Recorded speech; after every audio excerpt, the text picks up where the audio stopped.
Amanece, la luz entra apenas por las cortinas. Gregorio Samsa abre los ojos y algo anda mal, muy mal. No siente sus brazos, no siente sus piernas. Se voltea torpemente y descubre la verdad. Ahora tiene un caparazón duro y unas patitas que se agitan sin control. Kafka no te da explicación. No hay ciencia ficción detrás ni castigo divino. Simplemente pasó. La reacción lógica sería gritar, entrar en pánico, cuestionar tu existencia. Pero Gregorio no hace nada de eso. ¿Sabes qué piensa primero? Voy a llegar tarde al trabajo. Y ahí está la genialidad cruel de Kafka. La verdadera metamorfosis no es que Gregorio se convierta en un insecto, sino que, incluso en ese estado, lo único que le preocupe sea cumplir con su empleo. Esa es la trampa que todavía hoy vivimos. Podemos estar hundidos en ansiedad, depresión o enfermedad, pero lo que más nos aterra es fallar en la productividad. Piensa en ti mismo o en alguien cercano. ¿Cuántas veces has ido a trabajar enfermo?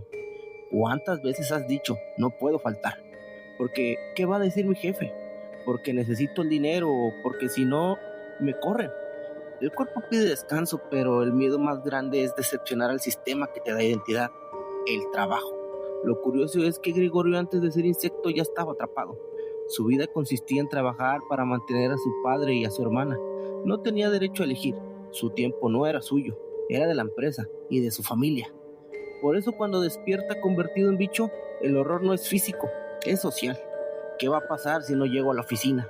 ¿Qué van a pensar de mí? ¿Cómo voy a pagar mis deudas? Hoy a eso le llamamos burnout, estrés laboral, síndrome del trabajador esclavizado por metas imposibles, y aunque los nombres cambien, el trasfondo es el mismo. Nos da más miedo perder la productividad que perder la salud. Y aquí te lanzo una pregunta incómoda. Si el verdadero insecto no fue Gregorio, sino nosotros, cada vez que sacrificamos nuestra humanidad para seguir moviéndonos en la rueda del trabajo. ¿Cuántas veces no has salido en medio de una tormenta?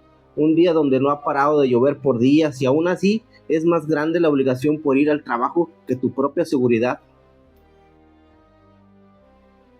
Cuando pensamos en jaulas, imaginamos barrotes de hierro, puertas cerradas y candados. Pero la jaula de Gregorio no tiene nada de eso. La suya es más sutil, más invisible. Su prisión se llama trabajo. Gregorio es un viajante de comercio, un empleo agotador que le obliga a levantarse temprano de madrugada, recorrer ciudades, soportar la vigilancia de un jefe desconfiado y regresar rendido. No lo disfruta, o al menos eso parece. No lo elige, pero tampoco puede soltarlo, porque de su salario depende toda su familia. Lo que Kafka nos muestra es brutal. Gregorio no vive para sí mismo, vive para sostener un sistema que lo exprime y para mantener a otros que lo necesitan. Y ahí está la paradoja.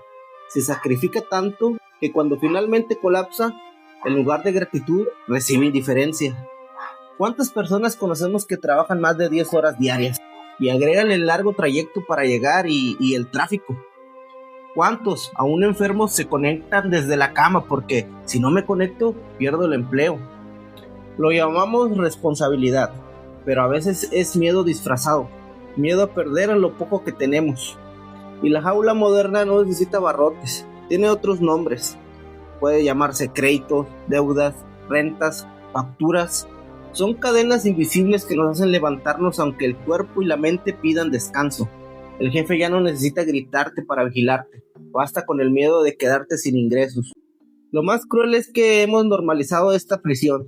Decimos frases como, así es la vida, ni modo, hay que trabajar, ya descansarás cuando te mueras. Y esa normalidad es precisamente lo que Kafka denuncia, cuando te conviertes en un insecto sin darte cuenta. Sigues moviéndote porque no sabes qué otra cosa hacer.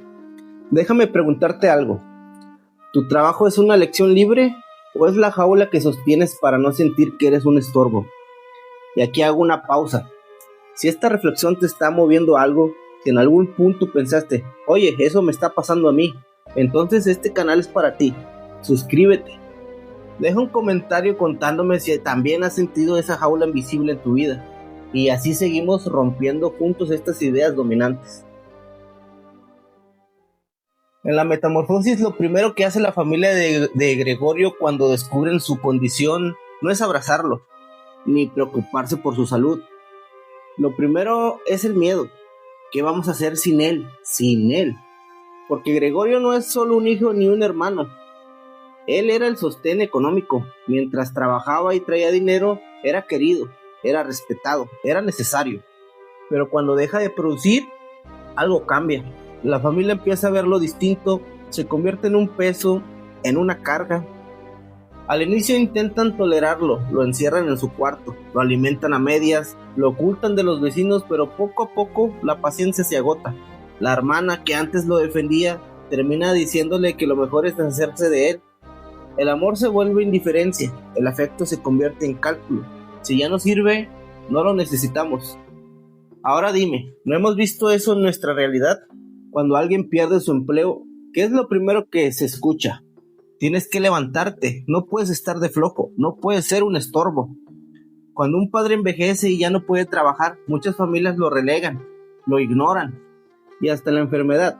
Si alguien se deprime o se quiebra emocionalmente, hay quienes lo ven con lástima, pero también con molestia, porque ya no rinde, ya no aporta, ya no sirve. Parece que nuestro valor está reducido a eso. ¿Qué tan útil eres para el sistema, para la familia, para la sociedad? La familia de Gregorio lo juzga como muchos hoy juzgan a los desempleados, a los enfermos, a los que no encajan, y ahí está la ironía más dolorosa. El espacio donde deberíamos ser aceptados sin condiciones, la casa, el hogar, es a veces el lugar donde se nos recuerda que valemos solos y producimos. Pregúntate esto, si mañana perdieras tu empleo, ¿sentirías que tu familia te mira igual? ¿O sentirías que tu valor disminuye porque ya no aportas dinero? Y antes de pasar al siguiente punto, te invito a dejar un comentario con tu experiencia.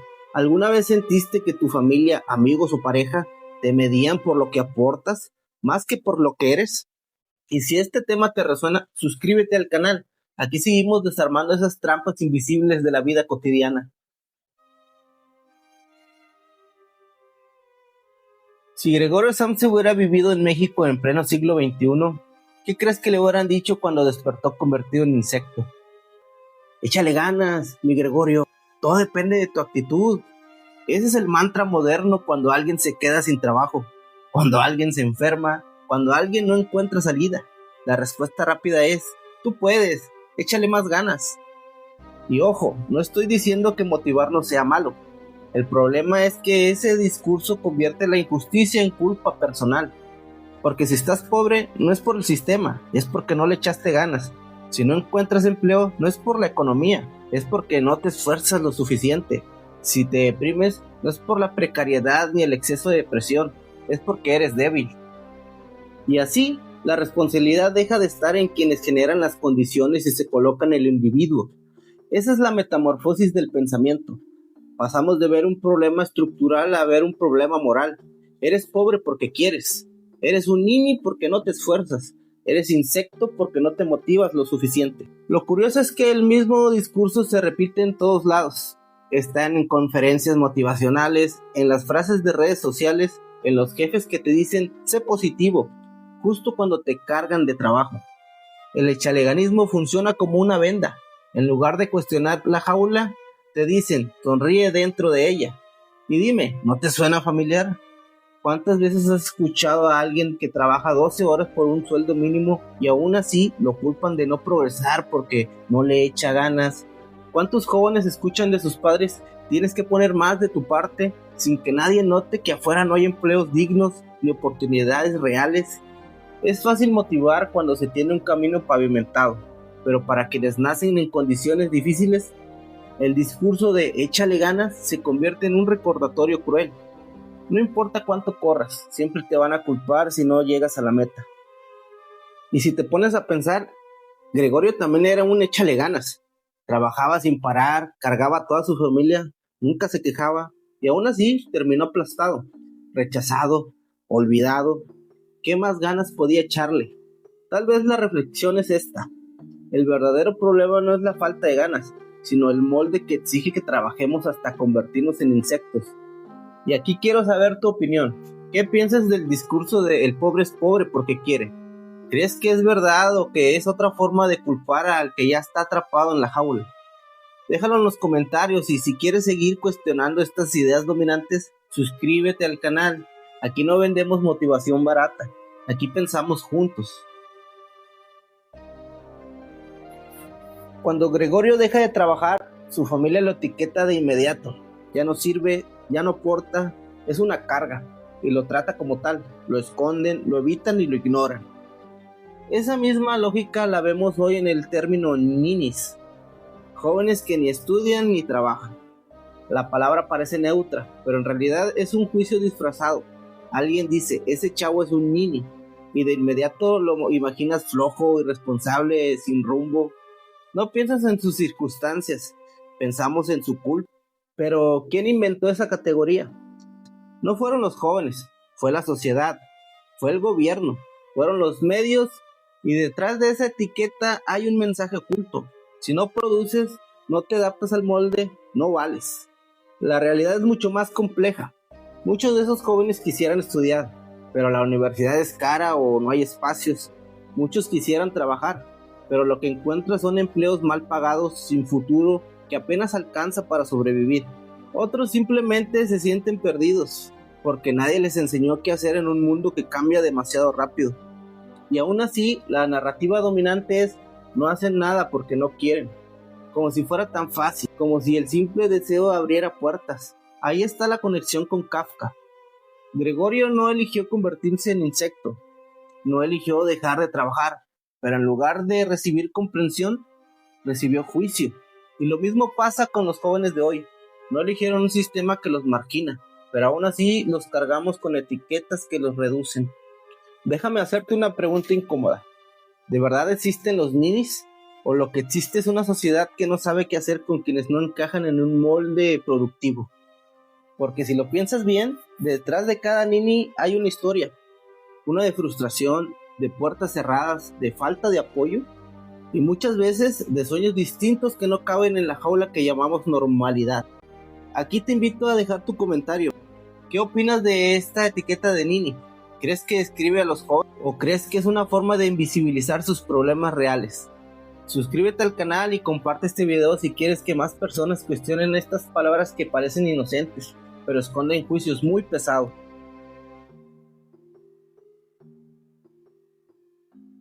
Gregorio Samsa, incluso antes de convertirse en insecto, no tenía derecho al ocio. No podía detenerse a disfrutar, a descansar, a perder el tiempo. Su vida estaba hipotecada al trabajo, a sostener a los demás. Y esa condena la seguimos cargando hoy. Vivimos en una sociedad que mira con desconfianza el ocio. Si un joven pasa horas jugando videojuegos, escuchas de inmediato: si ese nada más se está perdiendo el tiempo. Si alguien pasa la tarde viendo series, le dicen: aprovecha tu día, no seas flojo.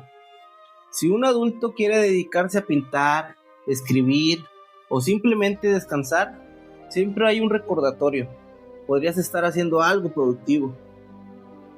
La paradoja es brutal. El descanso, el juego, el disfrute son vistos casi como un pecado, y al mismo tiempo todos nos quejamos de vivir cansados, estresados y agotados. ¿Por qué? Porque nos metieron en la cabeza que el ocio no tiene valor, que si no estás generando dinero o estudiando para generarlo en un futuro, no estás haciendo nada. Pero eso es falso. El ocio también construye, también nutre, también nos transforma. Piénsalo. Los grandes inventos, las ideas creativas, las obras de arte, muchas veces nacieron en momentos de ocio, no de productividad forzada. ¿O crees que Einstein descubrió la teoría de la relatividad haciendo horas extras en la oficina? No. El problema es que el molde social no entiende eso. El molde solo reconoce lo que se traduce en utilidad inmediata, y lo demás lo descarta como pérdida de tiempo. ¿No es esa la misma lógica que encierra a Gregorio en su cuarto? Ya no produce, por lo tanto, ya no cuenta. Y si te pones a pensar, esa idea nos persigue desde pequeños. Ponte a hacer algo de provecho, nos decían. No estés de ocioso. Si te sobra tiempo, busca en qué trabajar. Y así, poco a poco, aprendemos a sentir culpa cuando descansamos, a sentir que disfrutar es un lujo que no nos podemos permitir. Déjame hacerte esta pregunta. ¿Cuándo fue la última vez que descansaste de verdad sin sentir culpa? Si esto te está haciendo ruido, quiero leerte en los comentarios. Y si quieres seguir cuestionando estas ideas, suscríbete al canal. Aquí defendemos incluso lo que muchos llaman ocio inútil, porque a veces ahí está lo más humano de nosotros. Si Gregorio viviera hoy, quizás su historia sería distinta, porque hay algo que en la época de Kafka era impensable y que en la nuestra ya es una realidad: convertir el ocio en trabajo. Piensa en los streamers, en los youtubers, en quienes empezaron jugando videojuegos en su cuarto, transmitiendo a 5 personas y de pronto construyeron una comunidad que los sigue, que los apoya, que incluso los mantiene económicamente. Lo que antes era visto como pérdida de tiempo, ahora es una profesión legítima. Lo mismo pasó con quienes hacían música desde su casa, con quienes compartían dibujos en internet, con quienes grababan podcasts por hobby. Muchos de ellos hoy viven de eso. La metamorfosis no fue en su cuerpo, fue en la mirada social, de vagos a emprendedores creativos. Pero ojo, incluso ahí persiste el juicio. ¿Cuántas veces hemos escuchado: ese no es un trabajo de verdad? Como si solo contaras como adulto responsable si te levantas para ir a la oficina o ir a sudar en una fábrica. El molde no entiende que el mundo cambió, que ahora se puede vivir de lo que amas, aunque no parezca trabajo bajo los viejos parámetros. Y aquí está lo irónico: Gregorio nunca tuvo esa oportunidad o esa opción. No podía elegir dedicarse a algo que le apasionara. El sistema lo obligó a cargar con una rutina que lo consumía hasta matarlo. En cambio, nosotros tenemos hoy la posibilidad de inventar caminos distintos, pero seguimos escuchando las mismas voces que nos condenaron a el "eso no sirve", "eso no es en serio" o "eso no te va a dar para vivir". La pregunta es: ¿cuántos Gregorios modernos siguen atrapados en empleos que los destrozan, sin atreverse a dar el salto hacia algo que disfruten, por miedo al juicio social? Tal vez la verdadera metamorfosis de nuestra época es esa: atrevernos a reconocer que lo que amamos hacer también tiene valor, que no todo debe de reducirse a sobrevivir, que también tenemos derecho a vivir de manera distinta. Déjame preguntarte algo: ¿estás viviendo como Gregorio, en un trabajo que te asfixia, o estás intentando convertir tu hobby en tu camino? Si conoces a alguien que haya pasado de pérdida de tiempo a profesión, cuéntamelo en los comentarios. Y si estás intentando dar ese paso, suscríbete. Aquí vamos a seguir cuestionando la idea de lo que vale y lo que no vale, y qué es o qué no es trabajo.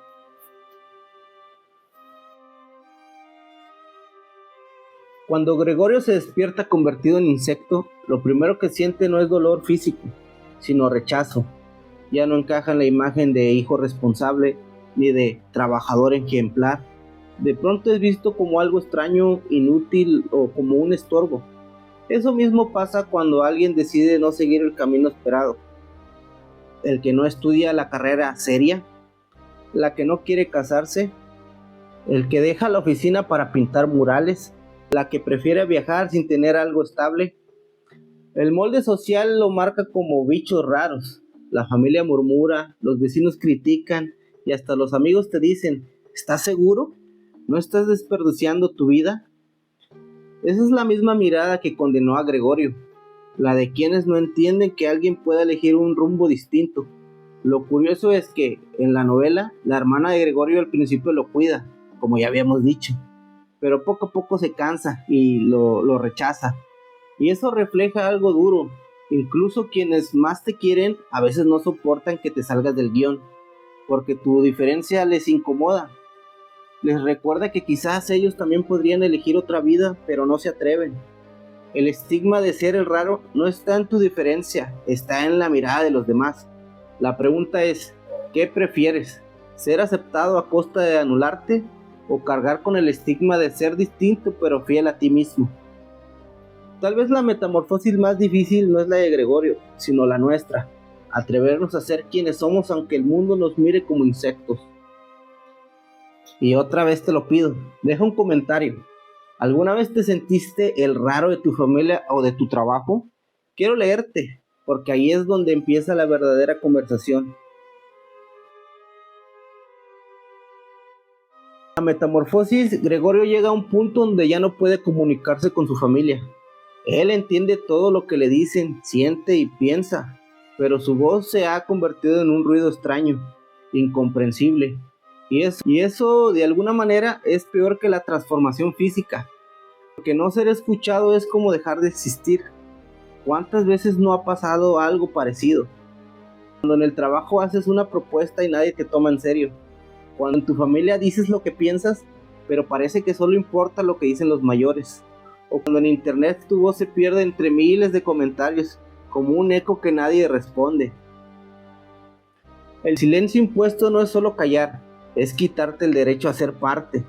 Es lo que pasa cuando te etiquetan en un grupo como nini o fracasado. A partir de ahí, aunque hablen, ya no son escuchados, porque el prejuicio funciona como un filtro que anula su voz. Ese es el verdadero castigo. No te ignoran lo que dices, sino que ni siquiera te reconocen como alguien digno de ser escuchado. Así como Gregorio ya no era un hijo, ni un trabajador, ni un hermano, era solo un ruido molesto en el cuarto de al lado. Y aquí surge la pregunta: ¿cuántas personas viven hoy esa metamorfosis silenciosa? Migrantes a los que no se les reconoce, jóvenes sin oportunidades, trabajadores explotados que gritan pero no tienen eco. El silencio de Gregorio no es ficción, es la metáfora de todas esas voces que el sistema vuelve ruido.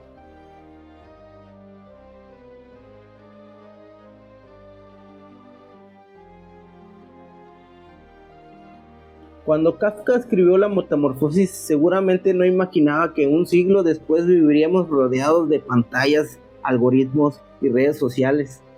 Pero la esencia sigue siendo la misma: transformaciones que nos cambian la manera de vivir y la forma en que nos ven los demás. Hoy nos despertamos convertidos en insectos, pero sí en perfiles. De pronto no somos Juan, María o Pedro. Somos una foto, un feed, un número de seguidores, una identidad reducida a métricas. ¿Qué pasa si no cumplimos con las expectativas? Igual que Gregorio, dejamos de existir para los demás. En el trabajo ocurre algo parecido. La máquina, el software, la IA hacen cada vez más tareas. Y mucha gente siente ese miedo de Gregorio. ¿Qué pasará cuando ya no me necesiten? Cuando descubran que hay alguien o algo que lo hace. Ser reemplazados es una metamorfosis que ya estamos viviendo. Incluso en lo social, las etiquetas nos reducen. El godín, la mamá luchona, el nini, el emprendedor, lotería. Cada palabra funciona como la concha dura del insecto. Nos encierra, nos define y nos cuesta romperla. Y no olvidemos la metamorfosis de los hobbies profesionales. Antes, jugar videojuegos era perder el tiempo. Hoy puede ser una carrera. Antes, hablar solo frente a una cámara era raro. Hoy puede ser un canal con miles de seguidores. Las transformaciones no siempre son negativas, pero todas traen la misma pregunta: ¿qué pasa con aquellos que no se adaptan a la nueva forma? Así como Gregorio quedó atrapado en un cuerpo que ya no le servía para vivir en la sociedad, muchos sienten que quedaron atrapados en un molde que ya no les funciona, un trabajo que los desgasta, un rol que no eligieron, una rutina que los ahoga. La metamorfosis de hoy no es física, es digital, social, emocional. Y la gran pregunta es: ¿estamos siendo los protagonistas de nuestra transformación o solo somos personajes secundarios de la metamorfosis que alguien más decidió por nosotros? Déjalo en los comentarios. ¿Qué transformación sientes que más ha marcado tu vida en los últimos años? Trabajo, tecnología, redes, lo que estés pensando, coméntalo por favor. Y hasta aquí ya hemos recorrido la historia de Gregorio Samsa, su despertar como insecto, su sacrificio constante, el juicio de su familia y la jaula invisible del trabajo. Hemos visto cómo el echaleganismo convierte la injusticia en culpa personal, cómo los jóvenes etiquetados como ninis cargan un juicio que no les pertenece, cómo la sociedad condena el ocio y cómo incluso el estigma de la diferencia nos encierra. La lección más profunda es que la metamorfosis no es solo física, es social, emocional y cultural. Gregorios modernos vivimos todos los días, en los trabajos que nos consumen, en rutinas que nos olvidan, en redes sociales que reducen nuestra identidad a un perfil, en etiquetas que nos definen antes de conocernos, pero también vimos que hay espacio para cambiar la historia. Podemos cuestionar el molde, podemos atrevernos a reinventarnos, a dar valor a lo que antes parecía inútil, a nuestras pasiones y a nuestra voz. Porque la verdadera metamorfosis es reconocer que podemos decidir quién queremos ser, aunque el mundo nos vea como insectos, como raros o como los que no encajan. Si hay algo que Kafka nos enseña es que no es el cuerpo lo que nos mata, sino la indiferencia, el juicio y la imposibilidad de ser escuchados. Y en nuestra realidad esas mismas fuerzas nos rodean. La diferencia es que tenemos la oportunidad de resistir, reinventarnos y hacer que nuestra voz cuente. Así que hoy te pregunto, ¿vas a vivir como Gregorio, atrapado en la jaula que otros construyeron para ti? ¿O vas a atreverte a tu propia metamorfosis? Y bueno, si este video te hizo cuestionar cómo vivimos y qué valoramos, deja tu comentario compartiendo tu reflexión. Y suscríbete al canal para seguir explorando juntos esas ideas que todos damos por sentadas, pero que esconden verdades profundas sobre nuestra vida cotidiana.